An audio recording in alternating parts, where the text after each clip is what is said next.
এতিয়া অকল ফিনৰ সময় নাই।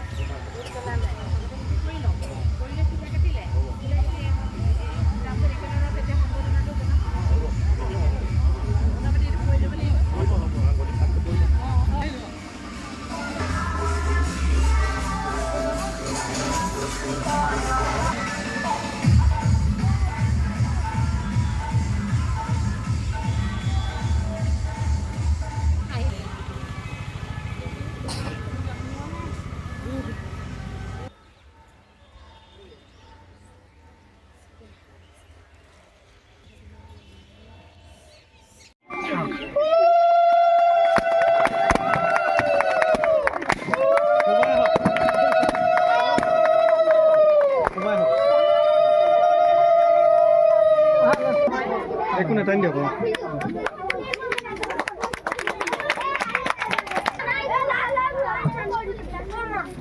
ভিডিঅ'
এটা ধুনীয়া এটা পদক্ষেপ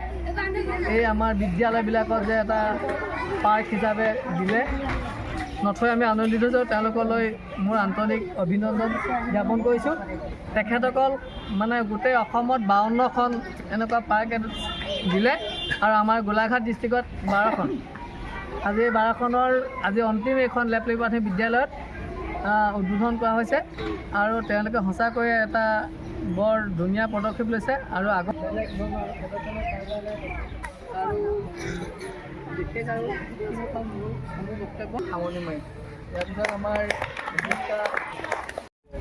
জয়জয়তী RD মটৰ্ছৰ চুবুৰীয়া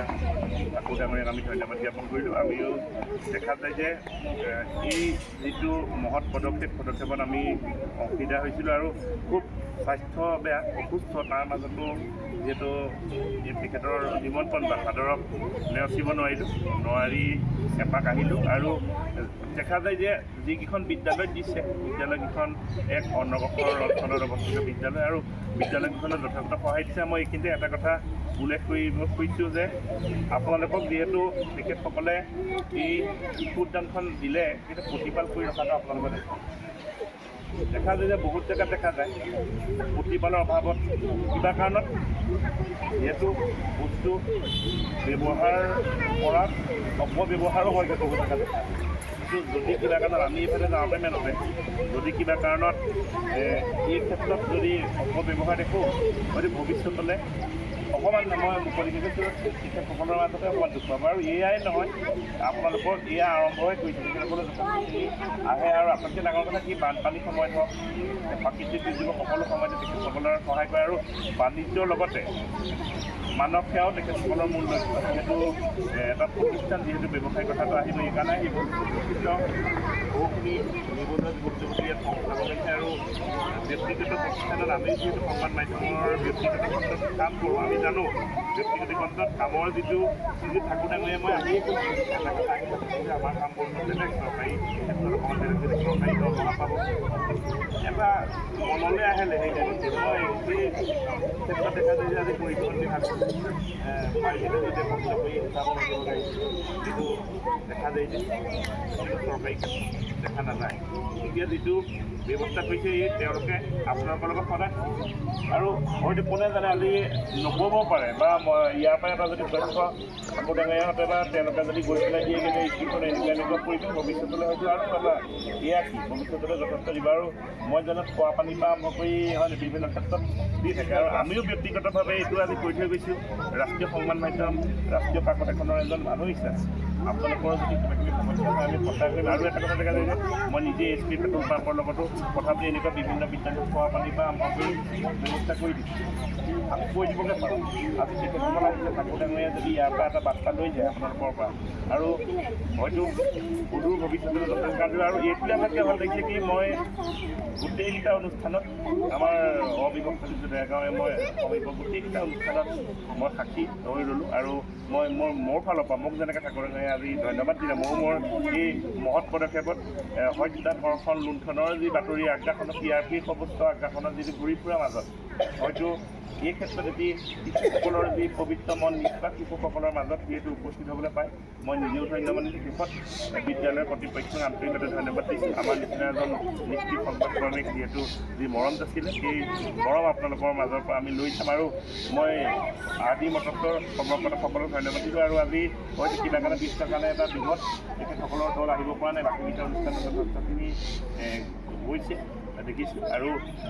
আপোনালোকে আজি ছাত্ৰ ছাত্ৰীসকলৰ অলপ সৰহকৈ ভাল প্ৰতিকূল বতৰৰ কাৰণে আহিব নোৱাৰিলে কিন্তু ভৱিষ্যতলৈ সকলোৰে লগত যোগাযোগ ৰাখিব আৰু মই এইখিনিতে আৰু এটা কথা কৈছোঁ যে ছাত্ৰীসকলক মাতিব আপুনি যিহেতু যোগাযোগ ৰাখিব আৰু যদি পাহৰি যায় বা ময়ো যাতে এইফালেদি কেতিয়াবা বা বাতৰিৰ কাৰণে যিহেতু গৈ থাকোঁ কিন্তু চাই যাম যদি এইখন যদি হেৰি হয় আপোনালোকে কিন্তু এইটো দাবী নহয় কিন্তু আমি চেষ্টা কৰি সেইটো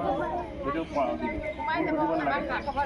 শেষত সকলোকে শুভেচ্ছা জনাই মই মোৰ ক'বলৈ যিখিনি সামৰিছোঁ ধন্যবাদ ক'তো নাপায় অৱশ্যে কিন্তু ইয়াত এতিয়া তেওঁলোকে যে মুক্ত মানে খেলিবলৈ পাইছে সিহঁতৰ মানে মনৰ হেঁপাহেৰে এখনত মানে খেলিছে সিহঁতে খুবেই ভাল পাইছে সেইকাৰণে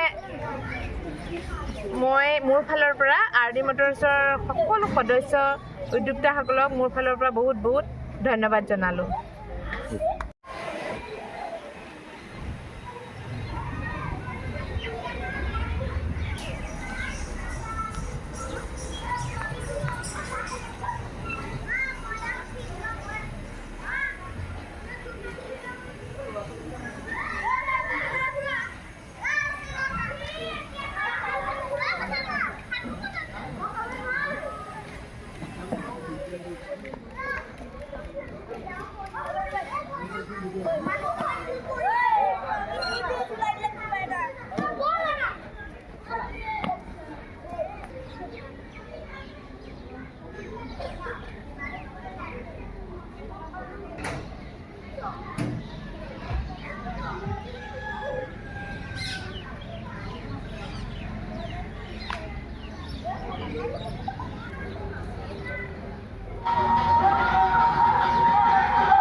এখনি গাঁও বুকুৰ আপোন ইয়াতে দেখোন নতুন সপোন কোনে জুমি চাই জুৰিত দাপোন ফুলৰ পাতত হাজোং কাচোন এই গাঁও আপোন আপোন এই গাঁও নিচেই আপোন এইখনি গাঁও বুকুর আপন ইয়াতে দেখুন নতুন সপোন কোনে জুমি চাই জুৰিত দাপোন ফুলৰ পাতত হাজোন কাচোন এই গাঁও আপোন আপোন এই গাঁও নিচে আপোন ক'তো নাপায় অৱশ্যে, কিন্তু ইয়াত এতিয়া তেওঁলোকে যে মুক্ত মানে খেলিবলৈ পাইছে, সিহঁতৰ মানে মনৰ হেঁপাহেৰে এখনত মানে খেলিছে, সিহঁতে খুবেই ভাল পাইছে। সেইকাৰণে মই মোৰ ফালৰ পৰা RD মটৰ্ছৰ সকলো সদস্য উদ্যোক্তাসকলক মোৰ ফালৰ পৰা বহুত বহুত ধন্যবাদ জনালোঁ।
উপস্থিত RD মটৰ্ছৰ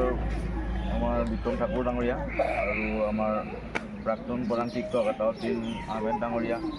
সংবাদ বন্ধু মোৰ জ্যেষ্ঠ দাদাসকল আৰু তথা কণ ছাত্ৰ ছাত্ৰীসকল আৰু উপস্থিত অভিভাৱকসকল, আজি আমাৰ কাৰণে এটা বৰ বিশেষ ভাল লগা দিন। যিহেতুকে আমাৰ RD মটৰ্ছে যি এটা স্কিম চলাইছিলে, যি এটা প্ৰজেক্ট লৈছিলে 2024 চনত, তেওঁলোকে আমাৰ কাৰণে আজি এটা বিশেষ ভাল দিন বুলি এইকাৰণে ক'লোঁ, যি তেওঁ 12খন গোলাঘাট জিলাত যি 12খন শিশু উদ্যান প্ৰতিষ্ঠাৰ আমাৰ অনুষ্ঠানবিলাকত মানে শিক্ষানুষ্ঠানবিলাকৰ 12খন শিক্ষানুষ্ঠানত শিশু উদ্যান মুকলি কৰিছিলে। তাৰ ভিতৰত আমাৰ এই লেপলিপি মণ্ডল সমলৰ কেন্দ্ৰৰ এই অন্তৰ্গত লেপলিপি প্ৰাথমিক বিদ্যালয়ত আজি এটা শিশু উদ্যান মুকলি অনুষ্ঠান কৰিবই। আমি বিশেষকৈ একো নকওঁ, তেখেতলোকক RD মটৰ্ছৰ কাৰ্যকৰ্তাসকলক আমি শুভেচ্ছা জ্ঞাপন কৰিছোঁ। ভৱিষ্যত দিনত এনেধৰণে শুভ কাম ইয়াৰ পিছত আমাৰ ঝুমুৰ নৃত্য প্ৰদৰ্শন কৰিব। সমগ্ৰ উত্তৰ পূৰ্বাঞ্চলৰ এটা সৰ্ববৃহৎ গাড়ী বিক্ৰীৰ প্ৰতিষ্ঠান, কিন্তু আমাৰ যি দৈনন্দিন ব্যৱসায়িক কাম কাজ তাৰ উপৰিও আমি বিভিন্ন সমাজ কল্যাণমূলক কাৰ্যসূচী আমি সামাজিক দায়বদ্ধতাৰ অংশ হিচাপে কৰি আহিছোঁ আৰু বিগত 2024-2025 বিত্তীয় বৰ্ষৰ বাবে আমি তেনে এখন অভিলাষীয়া আঁচনি হাতত লৈছিলোঁ, যি আঁচনিৰ নাম আছিল প্ৰজেক্ট 2024। এই আঁচনিৰ জৰিয়তে আমি সমগ্ৰ অসমৰ 52খন প্ৰাথমিক বিদ্যালয়ৰ 5000 ছাত্ৰ ছাত্ৰীক আমি সামৰি ল'ব পৰাকৈ এই আঁচনিখন আমি প্ৰস্তুত কৰিছিলোঁ।